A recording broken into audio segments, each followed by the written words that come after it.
నమస్తే, welcome to our channel. నేను సౌజన్య. ఏపీలో పొత్తుకు సంబంధించి ప్రకటన జరిగి 3 రోజులు అవుతోంది.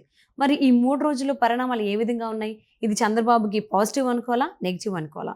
ఈ అంశానికి సంబంధించి మనతో మాట్లాడడానికి, వారి విశ్లేషణని మనతో పంచుకోవడానికి ఈరోజు మనతో పాటు ఉన్నారు senior journalist, senior political analyst CS Rao గారు ఉన్నారు. వారితో మాట్లాడదాం. నమస్తే అండి. నమస్తే.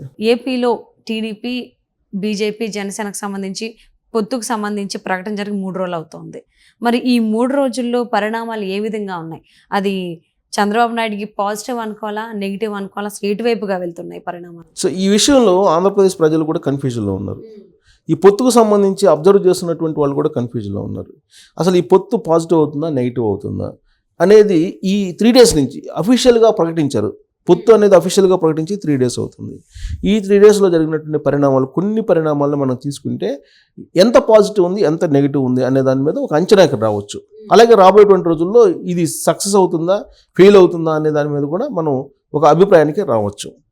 సో పొత్తు ప్రకటించిన తర్వాత జరిగినటువంటి పరిణామాల్లో కీలకమైనటువంటి పరిణామం ఏదన్నా మనం చెప్పుకోవాలంటే ఆంధ్రప్రదేశ్ రాష్ట్ర రోడ్డు రవాణా సంస్థ గతంలో ఆర్టీసీ బస్సులని రా కదలరా ప్రోగ్రామ్స్కి అప్లికేషన్ పెట్టుకొని రిక్వెస్ట్ చేసినా కానీ ఇవ్వాల, కానీ చిలకలూరిపేట సభకి ఇచ్చేసింది. ఇదొక పాజిటివ్ పరిణామం.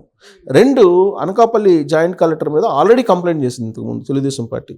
అతను 3 సంవత్సరాలకు పైగా ఉన్నాడు, ప్లస్ వైఎస్ఆర్ కాంగ్రెస్ పార్టీకి అనుకూలంగా దొంగ ఓట్లను చేర్చాడు అనకాపల్లిలో భారీ ఎత్తున అని కంప్లైంట్స్ కేంద్ర ఎన్నికల కమిషన్ దగ్గర ఉన్నాయి.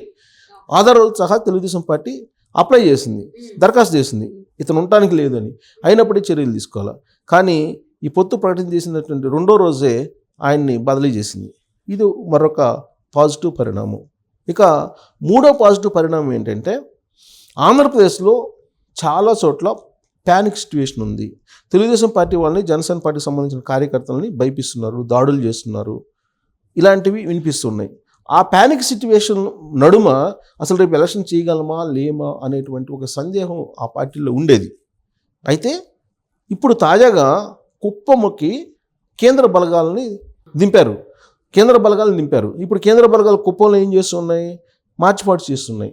సాధారణంగా ఎన్నికల షెడ్యూల్ వచ్చిన తర్వాత డిప్లాయ్ చేస్తారు, కేంద్ర బలగాలని డిప్లాయ్ చేస్తారు. పోలీసులతోటి కోఆపరేట్ చేసుకుని, పోలీసులతో సమన్వయం చేసుకుని ఎక్కడైతే సమస్యాత్మక ప్రాంతాలు ఉంటాయో ఆ ప్రాంతాల్లో మార్చిపాస్ట్ చేస్తుంటాయి, కవాతు చేస్తుంటాయి. తెలుగులో చెప్పాలంటే కవాతు చేస్తూ ఆ సమస్యాత్మక ప్రాంతాల్లో ప్రదర్శన చేస్తుంటాయి.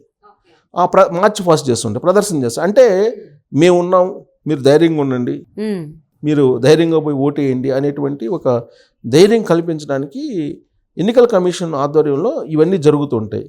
కానీ ఎన్నికల షెడ్యూల్ ఇవ్వకముందే చంద్రబాబు నాయుడు పోటీ చేస్తున్నటువంటి కుప్పం నియోజకవర్గానికి కేంద్ర బలగాలు వచ్చి ఇవాళ ఆడ కవాతు చేస్తున్నాయి కుప్పం వీధుల్లో. అంటే ఇదొక అనూహ్యమైనటువంటి పరిణామం. జగన్మోహన్ రెడ్డికి ఒక బలమైనటువంటి సంకేతం ఇవ్వడానికి కేంద్ర బలగాలు అక్కడికి పంపించారా కేంద్ర ప్రభుత్వం, నరేంద్ర మోడీ అనేది ఒకటి వినిపిస్తుంది.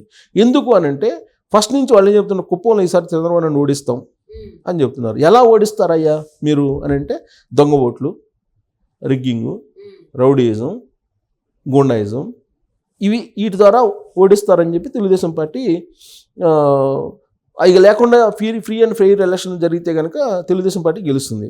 కానీ వీటి ద్వారా అరాచకాలు చేయడం ద్వారా గెలవాలి అనేది వాళ్ళ ఆలోచనగా ఉందని చెప్పి తెలుగుదేశం పార్టీ గ్రహించింది. దానికి ఉదాహరణ ఏంటంటే చంద్రబాబు నాయుడు రాజమండ్రి సెంట్రల్ జైల్లో వెళ్ళినప్పుడు 53 రోజులు ఉన్నారు. ఆ సందర్భంగా చాలామంది బాధపడ్డారు. చాలామంది ఆయన అరెస్ట్ని నిరసిస్తూ, ఆ జైలుకి పంపించిన విధానాన్ని నిరసిస్తూ చాలామంది రకరకాలుగా తమ నిరసన వ్యక్తం చేశారు. దాంట్లో శ్రీకాకుళం సంబంధించినటువంటి కొంతమంది ఎస్సీలు సైకిల్ వేసుకొని తిరుమలకి వెళ్ళారు. నిరసన వ్యక్తం చేస్తూ తిరుమలకి వెళ్ళి తిరుమల దర్శనం చేసుకోవాలి అని చెప్పి వెళ్ళారు, నిరసన వ్యక్తం చేస్తూ. ఆ సందర్భంగా పెద్దిరెడ్డి రామచంద్రారెడ్డి నియోజకవర్గానికి పొంగనూరు దాటి వెళ్ళాలి. ఆ సందర్భంగా వాళ్ళ దళితుల్ని అక్కడ వాళ్ళ మీద దాడులు చేసి వాళ్ళ చొక్కాలు, బట్టలని ఇప్పించేసి నగ్నంగా బూతులు తిడుతూ వాళ్ళని పంపించేశారు. అవును. సో అలాంటి దురాఘాతాలన్నీ బయటకు వచ్చాయి. ఇది పెద్దిరెడ్డి జమానా.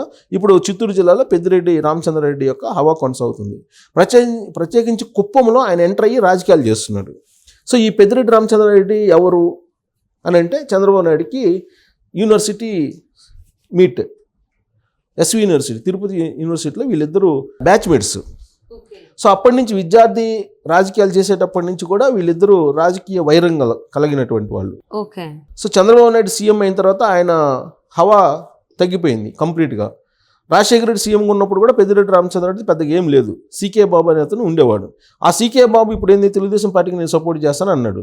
దీంతో పెద్దిరెడ్డి రామచంద్రారెడ్డి హవా జగన్మోహన్ రెడ్డి ముఖ్యమంత్రి అయిన అప్పటి నుంచి పెంచుకుంటూ వచ్చాడు. ఇప్పుడు చంద్రబాబు నాయుడు నియోజకవర్గం కుప్పంలో చంద్రబాబు నాయుడు ఓడిస్తానని చెప్పి ఒక శబ్దం చేశాడు 2 సంవత్సరాల క్రితం.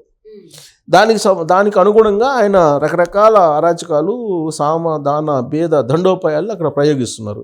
లోకల్ బాడీ ఎలక్షన్స్లో వైఎస్ఆర్ కాంగ్రెస్ పార్టీని గెలిపించారు. సో దాన్ని చూపించి చంద్రబాబు నాయుడు ఓడిస్తామని చెప్పారు. అందుకే ఈ దొంగ ఓట్ల వ్యవహారం, తర్వాత ఈ రౌడీజం, గూండాయిజం, కేసులు పెట్టుకోవటం, చంద్రబాబు నాయుడు మీద రాళ్ళు కూడా వేయించారు కదా. కుప్పం పర్యటనకి వెళ్ళినప్పుడు చంద్రబాబు నాయుడు రాళ్ళు కూడా వేయించారు. తర్వాత జీవో 1 రిలీజ్ చేసి కుప్పంలోకి ఎంటర్ కావడానికి లేదు చంద్రబాబు నాయుడు అని చెప్పి ఆయన అడ్డుకునే ప్రయత్నం కూడా చేశారు. అవన్నిటిని రికార్డ్ చేసేసి మొత్తం ఆన్ పేపరు విత్ ఎవిడెన్స్ కేంద్ర ఎన్నికల సంఘానికి పంపించాడు. చంద్రబాబు నాయుడు ఎప్పుడో పంపించారు, కానీ దాని మీద రియాక్షన్ లేదు.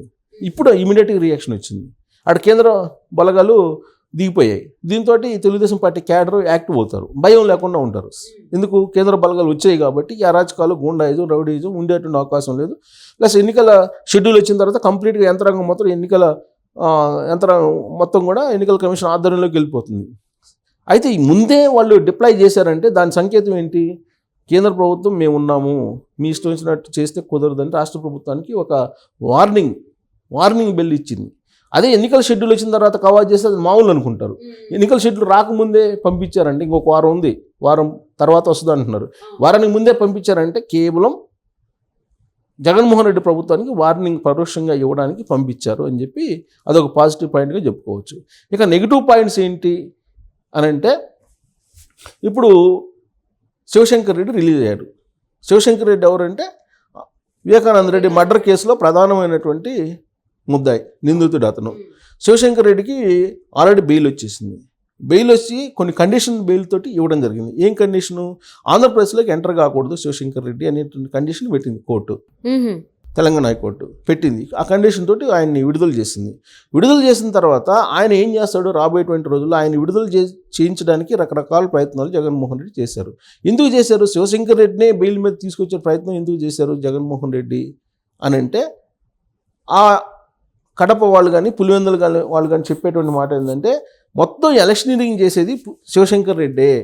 జగన్మోహన్ రెడ్డి నామినేషన్ వేసినప్పటికీ కూడా శివశంకర్ రెడ్డి, వివేకానంద రెడ్డి బతికున్న రోజుల్లో వివేకానంద రెడ్డి, వీళ్ళిద్దరే మొత్తం ఎలక్షన్కి సంబంధించినటువంటి వ్యవహారాన్ని మొత్తం కూడా వ్యూహాలు కానీ ప్రతివ్యూహాలు కానీ అక్కడ ఓటింగ్కి సంబంధించినటువంటి ప్రక్రియను కానీ వీటన్నిటిని వాళ్ళే నిర్వహిస్తూ ఉంటారు. కాబట్టి అంత ఇంపార్టెంట్. శివశంకర్ రెడ్డి లేకుండా జగన్మోహన్ రెడ్డి ఈసారి గెలుస్తాడా లేదా అనేటువంటిది ఒక సందేహం ఉంది. ఎందుకు? అక్కడ షర్మిల కడప నుంచి పోటీ చేయాలనుకుంటున్నారు ఎంపీగా, సునీతారెడ్డి పులివెందుల నుంచి పోటీ చేయాలనుకుంటున్నారు, లేదా సౌభాగ్యమ్మ కడప నుంచి పోటీ చేసి సునీతారెడ్డి లేదంటే షర్మిల పులివెందుల నుంచి పోటీ చేయాలనుకుంటున్నారు. ఇలాంటి పరిస్థితుల్లో శివశంకర్ రెడ్డి లేకపోతే జగన్మోహన్ రెడ్డి ఓడిపోయేట అవకాశం ఉంది అనేది ఒక వర్షను.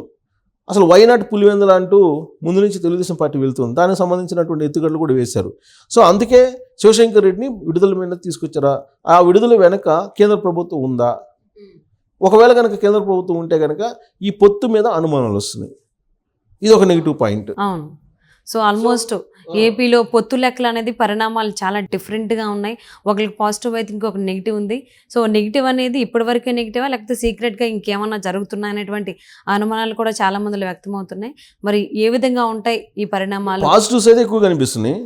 నెగిటివ్స్ అయితే వివేకానంద రెడ్డి మర్డర్ కేసులు ఇప్పుడు అవినాష్ రెడ్డికి బెయిల్ రద్దు చేయకపోవటం, శివశంకర్ రెడ్డిని విడుదల చేయటం,